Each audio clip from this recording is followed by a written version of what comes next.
What's up, guys? It's Dan from FightWave. Welcome to Just Chattin MMA, where we're literally just talking MMA with some of your guys' favorite fighters, my favorite fighters, and on top of that, just topics that normally I feel like do not get discussed in the MMA stratosphere. And today's guest, guys, is one of the, in my opinion, the definitive best strawweight prospect. I was gonna say best female prospect, but we'll keep it safe for the casuals at home for now. She is one of the most, I think, accomplished young female fighters in the sport right now. She did incredible things over in the PFL. Now she's in the UFC, and her last fight against Ravina Oliveira. Guys, if you haven't watched that, if you haven't watched her Contender Series fight against Carol Foro, I think that might be the greatest Contender Series, one of the top 5 Contender Series fights that I've had the pleasure of watching live. Today, I am joined by the Nightmare, Mrs. Shanelle Dyer. Shanelle, thank you so much for your time. Welcome to Just Chatting. I told you off air, it's been 2 years since we last spoke, and my oh my, so much has changed. I mean, to start things off, just in those 2 years, how crazy is it? Just how much has changed in those 2 years, I guess. Well, firstly, thanks for having me. Secondly, the past year has been absolutely mental. I feel like I've lived about 5 years in the past 2 years. Obviously, back then I was part of PFL, then I pulled out my finals fight, and then I went contenders, lost my contenders fight, then got signed to UFC regardless, then had my UFC debut, then won the bonus. Like I've had like the most mental 2 years over. But as you said before, this is a fight game. This is what I want. I want adventures, and this is one huge adventure. Definitely. And I know for you, it's also just living this sport to the fullest. The biggest thing we get out of this sport is the experiences. I feel like, obviously prize fighting is the goal at the end of the day, but the biggest thing is the memories that you take with you. And you said, pretty much took the words out of my mouth, you've lived basically 5 years worth of living in the span of one, and so much has happened between then. I feel like the respect that you've gotten amongst the community has grown tenfold just in terms of what you've done in such a short amount of time. I guess, is it weird, is it like an adjustment to see how much just your stock has grown in the sport and how much of a household name you've kind of become in such a short amount of time? Yeah, this is why I started martial arts, why I started MMA. I started MMA because I enjoyed it, the hobbies, making friends, the traveling, and so many experience. You can gain so much experience from MMA, and that's what I'm still doing. I'm still enjoying the sport, still treat it as a hobby, even though it's my job now. And just going adventures, like every single fight is an adventure for me, it's a mission for me. I'm learning so much the past 2 years. Definitely. And I feel like one thing that has become synonymous is just over the last year, the I feel like we always talk about in this sport kind of giving the respect to both men's mixed martial arts and women's mixed martial arts. I feel like this year it's become undeniable between yourself, between Fatima Klein, Carol Foro, who you've also fought. It's undeniable now that this sport, the average fan has to start respecting what this younger generation of women are bringing to the table in this sport. And you're one of the biggest trailblazers in all of that. I guess when you look at it and you're one of those people leading the charge, inspiring young girls, putting these statement performances on where you're active, you're busy all 15 minutes, you're getting finishes, you're able to have this extravagant personality as far as just being authentically yourself. How does that feel to be able to showcase yourself and have it resonate with so many young girls and just fans in general? It feels unreal. It's absolutely amazing. I always say I'm a fan before I'm an athlete of the UFC. And for a fan, I want to put on exciting fights. I want to watch an exciting fight.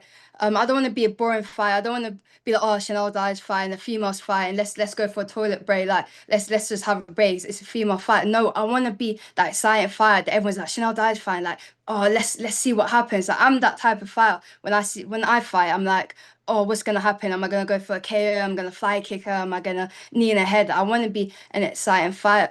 And I believe the game's changing. MMA is changing now. Female MMA is growing so much, especially this year. The UFC is signing so many unreal goals. Is that the new age of female MMA is coming? I know a few months ago, a few years ago, I was saying the UFC roster, everyone's getting a little bit older now, but UFC especially this year, signing so many people from Tough. I know the Ultimate Fighter is is um is coming back as well. They're signing so many great fighters that's putting on exciting matches, and I'm leading that charge.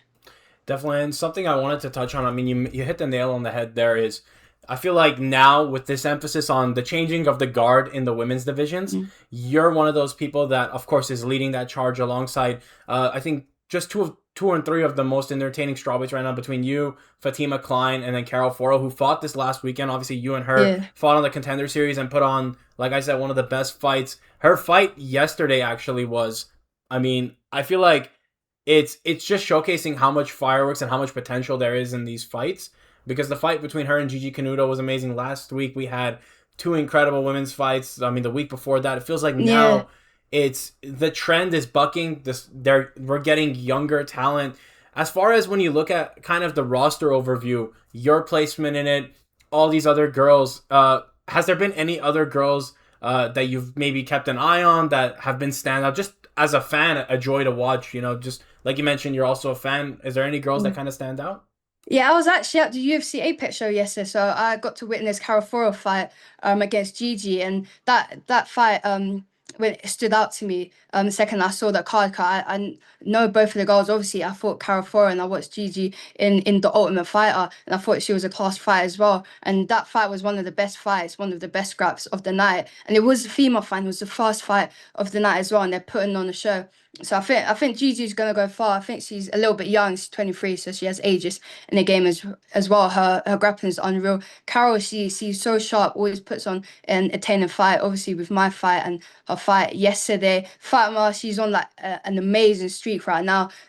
Showing dominance in like all of her performances. So yeah, it's just growing. Women's MMA is growing. I think the other strawweight fight that fought yesterday, the Brazilian girl, I forgot her name. She's a class fight as well. She always puts on exciting fight, and she's a character as well. I think more female MMA stars is gonna start erupting soon. Yeah, and I wanted to touch on this because you mentioned you were at the card yesterday, and I feel like as far as divisionally, strawweight, it looks incredible right now. Mm. You've got yourself, Fatima Klein, Alexia Tainara, who fought yesterday. You've got Carol Foro. You've got just so many girls. Yeah, Yasmin Lucindo. And the crazy Mm. part, we talked about it, is it's all these girls that, like we said, represent this new generation of the sport. And more importantly, they've got this aura to them that they Mm. just love it unapologetically. They're not fighting necessarily to win, but they're fighting to display the martial arts, which I think is the essence of the sport that's been lost. Like, I know, at least from kind of just following you through social media and seeing your outlook on the sport, is you've always been this student of the game. You've always Mm. been this person who's adding layers. And I think when you're a martial artist first and a fighter second, that's when we get the best iteration of mixed martial arts. As far as just kind of seeing this strawweight rebirth, how exciting is that it's quietly in this year, I think, become the best division Mm. for the women's mixed martial arts scene.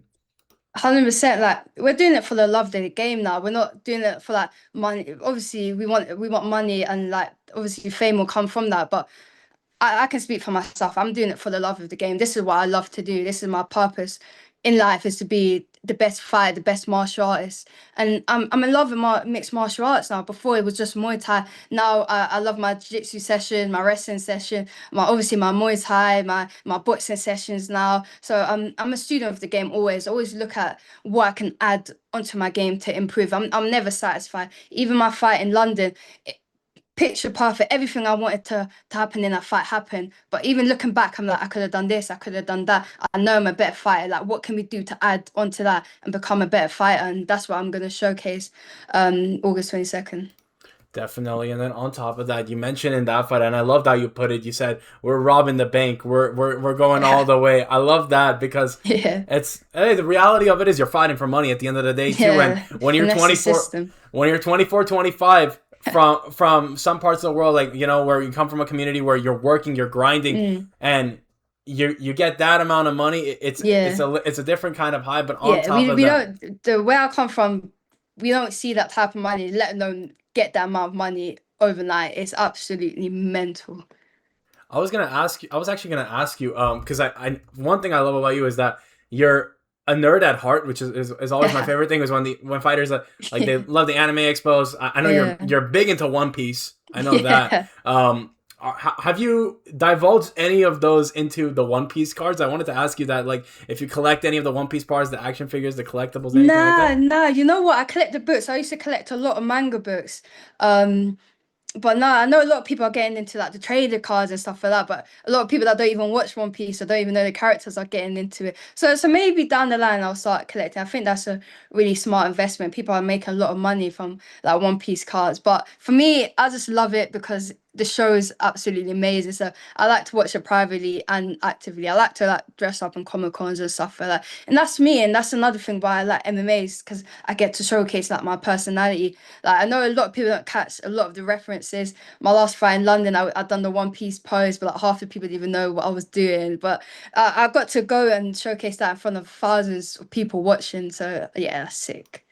Definitely. And I wanted to actually touch on this because I know for you, like you mentioned, you take a lot of inspiration from your hobbies, your passions, like the anime, and you apply that to who you are as a person, both inside and outside the octagon. And I know for you, like you said, it's more important for you to also retain being a fan of the sport. Mm. And I actually wanted to ask you about this because I don't think it happened in the time since we last spoke. It happened in the time since we last spoke, but I know for you, you kind of prefaced on social media, kind of how surreal and out of body the experience of meeting one of your favorite fighters in the form of Israel Adesanya was. You Yeah. said Ronaldo, if I'm not mistaken, Ronaldo, Mr. Beast, Yeah. and what do you call it, Israel Adesanya. From being from the same country as him to Mm. looking up to him to meeting him, what was that like? They say never meet your idols, but I Yeah. feel like this is one of those cases where it's the perfect use case. Bro, it hit different. You know when someone just exceeded your expectations. Obviously, I painted a picture of Israel Adesanya. He's like one of my favorite fighters ever to watch.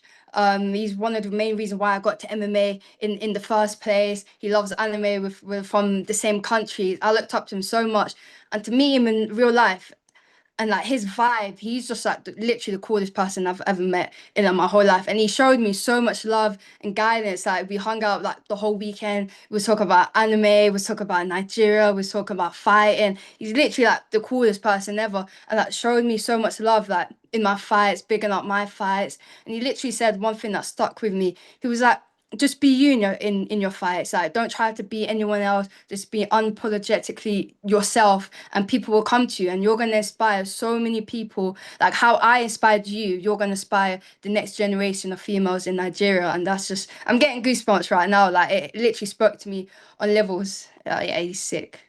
No, yeah, definitely, and that's what it's all about at the end of the day is making that impact. And like you said, we're in a unique disposition now with the sport where the younger fighters coming in are looking up to some of the active fighters as we speak. Yeah, Whereas I feel like their generation, it was kind of the opposite, where a lot of those fighters were either retired or on their way out. yeah, Like he's still an active competitor. Yes, he's yeah, on the skid, but like I feel like he's still a guy who can make a splash in any division. He's still a yeah. guy that is at the highest level of this sport, Mm, and to give that kind of time to the younger generation, it's what it's all about, man. It's like yeah. this is what we live and dream of. I mean, I was gonna ask if there was any other fighter you met where they were beyond what you imagine, or if he was kind of the main standout actually.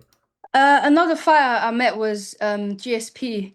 Like, obviously GSP, like he could be like he's top three ghosts of all time in MMA. He could be number one, two, or three, like depending who he was. But he's the MMA goat, and I met him a few times in TriStar. I train a lot in Canada. A lot of my family's up there, and like just meeting him. Obviously, he's the goat, and just he's literally the soundest person ever. He's literally like the most ordinary, everyday person. Like he literally came up to me and just started that busting conversation, like hi, and like oh, what should like people showing him my fight and just like giving me props for my fight, and just like he's just a normal person, but obviously he's like rich and he's done so much in the UFC sport, but he's so humble. I met him in like an everyday jiu-jitsu class as well. He didn't even go to private session or advanced. He's literally intermediate class. So yeah, that's like one. person that I aspire to be. Like if I do when I become that UFC champion, create my legacy, I want to be that humble champ that people can approach and ask me questions, and I can teach my supporters in that sense. And I met Demetrius Johnson a few months ago, and like his knowledge is unbelievable. He's such a great fighter. Definitely. I feel like especially for you who are you're this very crafty striker and you're always mixing things up, doing no new tricks in the book, like to be able to pick a guy like DJ's brain is Mm. unbelievable. And then at least from my personal experience, the one that wasn't real to me was seeing Alexander Volkanovski teach like a Mm. regular like entry level like class. It Yeah. it shocked my mind. I mean, Yeah. even for you in a regular setting, I know you train with at Richio's H2O MMA when you've gone out to Yeah. Montreal. How's that just to be able to go to these different gyms and be that kind of more established presence, and then like you said, like have these fighters come up to you, even like people that have you had any instances where people come up to you, they look at you and they're like, oh my god, like I love your fights, like Yeah. show me this. What's that like, I guess, like now? It's so weird because I'm still a student of the game. I'm always going to be a student of the game. I like traveling to different places. I go to Thailand a lot. I go to Canada a lot, and Vegas, like just to learn and be the best fighter, and like pick a lot of people's brains, and, like add it into my arsenal, and obviously bring it back home to my gym, GB top team, and like put it all together. But I love that. But when people come up to me and they're like, "Oh, what should I fight?" I'm a huge fan. They start recognizing me and asking me for my input and like advice on life. Not even like fighting or like advice on life, and that it's just it's unreal because I'm still an average person, like an ordinary person. I'm just doing it for the love, and everyone's looking up to me, which is it's good. It's humbling, and it's motivation for me. It motivates me to train harder, fight harder, win harder, and yeah, keeps inspiring people. Definitely. And Chanel, I want to thank you so much for just a quick chat. I mean, I'm excited. I think there's a strong possibility I'll be at your fight, Yeah. watching it in person, which it's always surreal for me when I do these interviews and then I get to watch the fighters that I've Yeah. interviewed fight in person in that setting. It's surreal. On a second to last question for me, we talk about the impact you've made in such a short amount of time, and I know for you, definitely not starting here. Still in a best case 10, 15 more years to give to the Yeah. sport, or I don't know, maybe that's my Maybe more. guesstimate, but maybe more. I guess for me, one of the things I love about your story is that you've been authentically yourself all the way through, and on top of that, I feel like you've made not only a splash in the UK MMA scene for women Mm, coming up, and you, Kate Batchick, all the girls at GB Top Team have been phenomenal in terms of setting that foundation mm, for the girls in the UK, but also you've set an incredible foundation for, I feel like, the Nigerian fighters that come up. mm, I know there's not as many women Nigerian fighters, but you kind of setting the example. PFL actually went to Lagos, Nigeria, and mm. had an event there. I guess what would it mean for you to have that kind of moment if the UFC they went to Serbia? There's a lot of Serbian fighters, but there's also a lot of Nigerian fighters on the Mm. roster. What would that mean to you? One of my dream location, one of my dream places to fight is in Africa. That's the hometown. Nigeria, if I want to be specific. To fight in Africa is unreal. My mum was born in Africa and she came to the UK when she was about 12, and to fight in a home country, and it'll be absolutely unbelievable. And there's a lot of female Africans coming up, a lot of female Nigerians. I know Jane, Cami, Juliet. They message me all the time on Instagram, and I try to help them, give advice. I sent Cami to Thailand to train at one of the camps out there, and then we're still talking. And I'm trying to help the Nigerian fighters as best as possible, and hopefully inspire them, and they can be the next me in the near future. Definitely. And Chanel, on a final note, again, going back to UFC Sacramento, August 22nd, are we robbing the bank again? Yes or no? And on a scale of 1 to 10, how excited are you to go to Sacramento? Because I don't think Sacramento is the destination you had in mind for your next fight. But NorCal, SoCal, after the fight, when it's all said and done, what's the plans for Sacramento and just the excitement to fight another place, new place, I guess? Mate, the plan is always to rob the bank. Finesse the system, take them for all they have. That is the plan. and that is my fight style, and that's what I'm gonna do. Absolutely, there's just gonna be carnage. I'm just gonna absolutely obliterate her. I think she has the fighting style for me to showcase the best of my abilities, and you're gonna see the difference from my last fight to this fight, because I've improved so much from the London fight. We're going to see that in Sacramento. And yeah, as you said, Sacramento is a little bit of a wild card. They said the last time that they did an event in Sacramento was 2019, I believe. I think my coach fought on that card ages ago. But yeah, man, I'll fight anywhere. I just put me in a cage, lock me with someone else, and then yeah, it'll be one hell of a scrap. One way, some way, robbing the bank all the way, just to say the least. Anyway. I can't wait. By any means, Shanelle, thank you so much for your time. I can't wait to watch you August 22nd. Thanks for coming on Just Chatting MMA. And yeah, all the best to the fans at home. Link your socials in the description down below. And it's been me, Dan from FightWave. Thanks for listening to Just Chatting MMA.